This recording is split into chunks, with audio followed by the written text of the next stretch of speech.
മത്സ്യത്തൊഴിലാളി federation AITUC കൊല്ലം ജില്ലാ സമ്മേളനം ചവറയിൽ നടത്തി.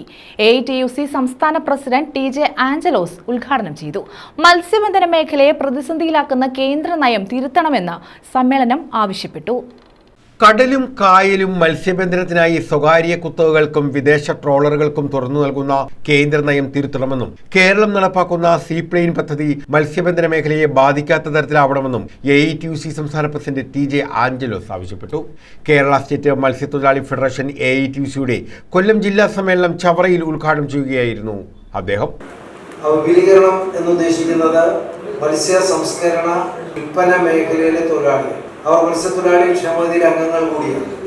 അത്തരം ആളുകൾ ഇന്ന് ഏകദേശം എല്ലാ പഞ്ചായത്തുകളിലും അല്ലെങ്കിൽ എല്ലാ വാർഡുകളിലും എന്നുള്ള തരത്തിൽ 10,000 വരുന്ന തൊഴിലാളികൾ ചിലപ്പോൾ 2 മണിക്കൂർ 3 മണിക്കൂർ 4 മണിക്കൂറൊക്കെ ആയിരിക്കും ജോലി ചെയ്യുന്നെങ്കിൽ പോലും ഈ മേഖലയുമായി ബന്ധപ്പെട്ട പണിയെടുക്കുന്നതാണ്.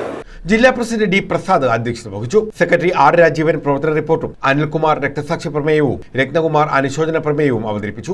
AITUC ജില്ലാ secretary G. Babu, treasurer B. Mohandas, CPI മണ്ഡലം secretary Anil Puthejam, Rajin Kumar, Shaji Pallippadan, PB Sivan, U. Binu, Chandrababu, Xavier Joseph, R. Murali, K. Anilkumar തുടങ്ങിയവർ പങ്കെടുത്തു. K. രാജീവനെ സെക്രട്ടറിയായും D. പ്രസാദിനെ പ്രസിഡന്റായും സമ്മേളനം തെരഞ്ഞെടുത്തു. News bureau, Chavara.